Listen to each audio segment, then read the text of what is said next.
What's going on, chat? Welcome back to the channel. It's your boy Recon here, and today we are sending our early condolences to Joshua Van. I feel like I'm always picking against bedtime fighters. This is no beef. I am a bedtime fan. But anyway, UFC 323 is nearly upon us. Merab and Yan are headlining. That's generating a lot of buzz. I do think Merab's going to win, though I'm pulling for Yan, but I'm actually more focused on the co-main event, Pantoja Van. This is the most excited I can remember being for a flyweight fight. It's just not a marquee division. The UFC was even thinking of scrapping it for a while. But I'm glad they didn't because I'm really looking forward to this one. And not because I think it'll be close. I have the script. I know who's going to win. This matchup can only go one way. And I'm excited for what I think is going to be a coronation. King Pantoja has arrived. When he puts on the show, I know he will. He's going to cement his place in the minds of many as the flyweight GOAT. But how did we get here? Joshua Van? Really?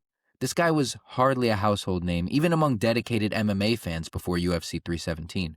It was there that he defeated #1 ranked Brandon Royval by unanimous decision on 3 weeks' notice in a Fight of the Year contender.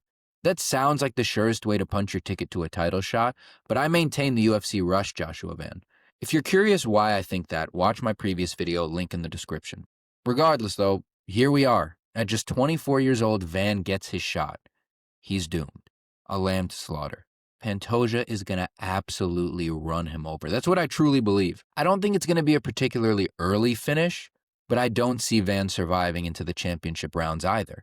I predict a cagey first round. Pantoja just seeing what Van has from on the feet, kind of like he did versus Kaya Sakura. Van might land a big shot or two and get some oohs and ahs, but pretty quickly Pantoja will realize what should have been apparent from Van's fight with Royval.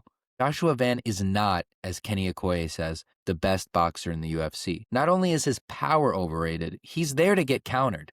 Did Van beat Royval? Yes. But he also absorbed 215 significant strikes in 3 rounds, 83% of which were to the head. Van is hittable and doesn't have one-punch knockout power.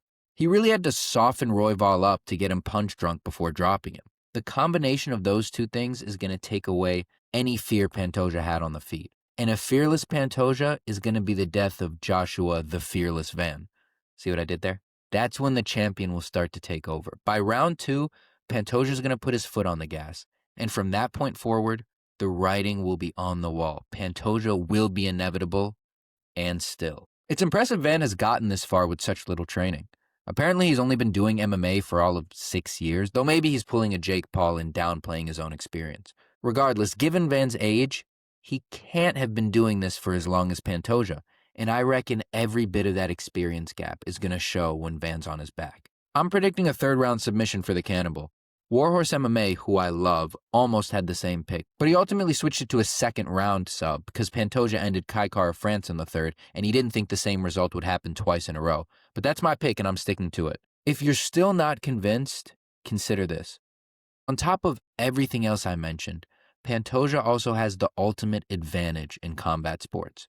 It's not experience, having a certain base, elite grappling, or just being Brazilian, nor is it a specific coach or training out of a particular camp. It's something that no one talks about, but we all know. The ultimate advantage in combat sports is being a dad.